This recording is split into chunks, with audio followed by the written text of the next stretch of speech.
Okay, so let's draw the whole thing. Let's do that 4 kilobyte system using two ways. One is with 1024 by 32, and the other is with 1496 by 8 version. So in both cases, we're going to use 1 kilobyte chips, and we want to be able to access individual bytes for a given address combination.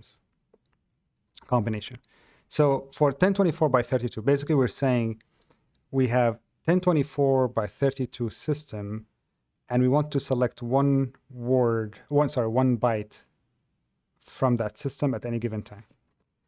So again, I'm using 1024 by 8 chips, which means I have to have 4 chips, right? And I think I've shown you this a little bit before, but let me do it one more time so you can see it for comparison with the next version. So again, all of them are 1024 by 8. I'm not going to draw them on all of them. It's kind of given. And all of them produce 8 bits of data that is going to go on the data bus.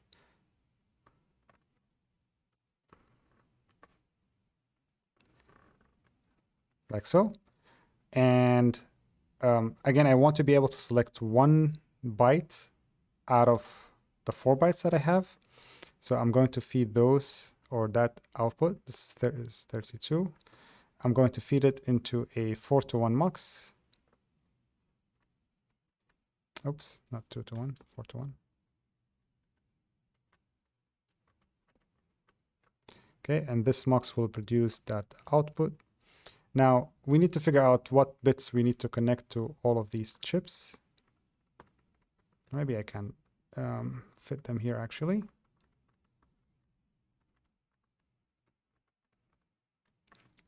Okay, so I need 10 bits for the addresses. Each of these chips will take 10 bits for the address input on the chip because they are 1024 by 8, meaning they have 1024 locations in each chip.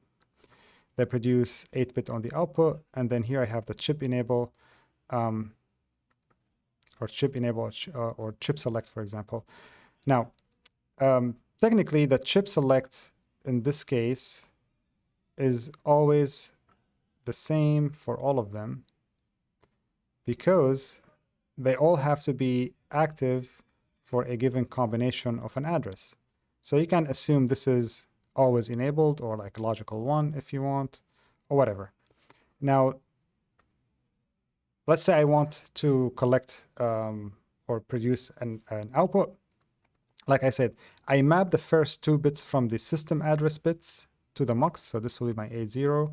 This is my A1, 2 bits.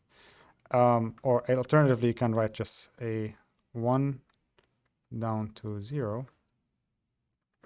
Okay, that's a better way to do it.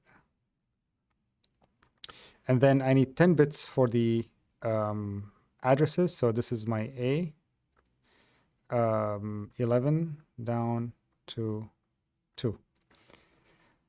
So if you think about it, for any given value of, let's for example, assume that this is my A11 here, and this is my A0 here. So let's say 0, 1, 0, 1, 1, 2, 3, 4, 5, 6, 7, 8. So let's say I have this value coming from the system address bus. Where is my data located? Well, if I look at it, it looks like it's coming from the second word, or the second byte, right? On the third byte, technically, from the data. And this is coming from this value here as well. This is 2. So it's coming from the third address, right? The 0 is the first address, 1 is the second address, 10 is the third address. So it's coming from the third address of, so all these chips are going to go to their third address internally and dump that byte on the data bus. Now I have 4 bytes, each one coming from the third address of each chip respectively, it's being put on the bus, on the data bus. The data bus is going to put it or forward it to this mux, which is a 32-bit value, or 4 bytes. And then I'm going to use these two values right here, the A0, A1, which is 10, so that's select number 2. So it's going to come from the third chip, right? So technically, if we're hypothetically naming these 0, 1, 2, 3 chips, so my data is coming from some location in this chip. It's going to travel.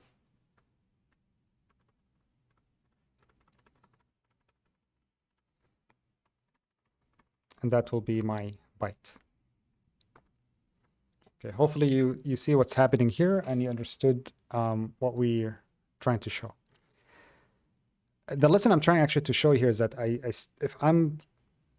actually maybe I'll hold on to this till after I do the example with the 4096 by 8 version. So for 4096 by 8 version, it's going to be a little bit different. I'm only using, oops, let me just edit this. So essentially, my address space is deeper, right? Each of the, again, all the chips are 1024 by 8. So this is producing 8 bits. This is producing 8 bits. This is producing 8 bits. And this is producing 8 bits. They all get assigned, or not assigned, mapped or connected to the data address bus. So this is an 8-bit data bus. Okay. Now, all of them also are going to receive 10 bits on their input because they are 1024, or they have 1024 locations. So they do take address 0 up to 9, or 9 down to 0. Now, the difference is that, remember in the previous example, we used the lower 2 bits to select 1 byte out of 4. In this example, we're going to use the upper 2 bits to select which of the chips is enabled at any given time. You actually can use a decoder, to be honest. Like all of this, you can show the logic to do it, or you can just assume that you're using a decoder. So I'm going to use a decoder. So this will be a 2 to 4 decoder. And then the input to the decoder are essentially my A10 and A11. Now, obviously for a given value for A10 and A11, only one of these chips is going to be enabled. So we call this either, again, chip enable or chip select.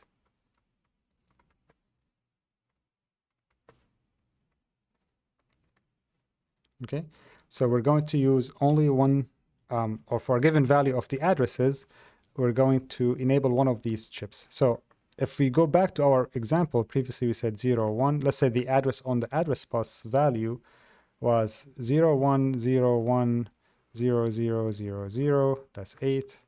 1, 2, 3, 4. That's 12 bits.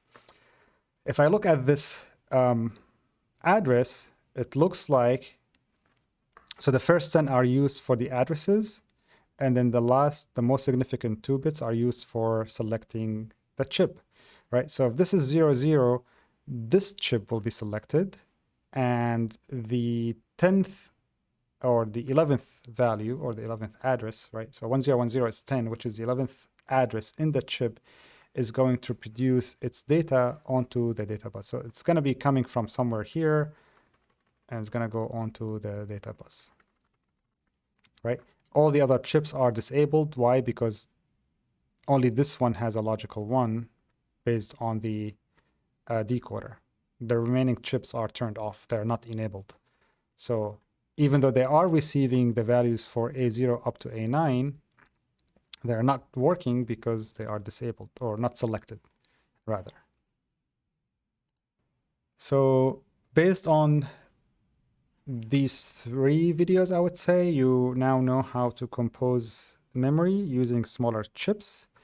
and the logic to select either a chip or the logic, or the logic to select the byte out of 4 bytes. You can mix and match these two things together. Like you can also have a system where you have, let's say, it doesn't have to be 4 chips side by side. It could be like 2 chips side by side and 4 chips stacked. You can mix and match. So you can also do, and please excuse me if I'm actually going to draw this like rather quickly. You can also have, let's say here hypothetically, 4 chips. They're also working as a group of 4, and then you will have to select either this part or this part, right? Anyway, if it didn't make sense to you, don't worry about it. For now, you can think of composing memory going either side by side or vertically. All I'm saying is that you can actually combine the two together to get a really deep memory and a wide output. In that case, you will have to use a mux to select the byte out of the multiple bytes that you receive, and you have to use a chip select logic to select either a pair or a quad of chips that work simultaneously to produce that word for you on the data bus.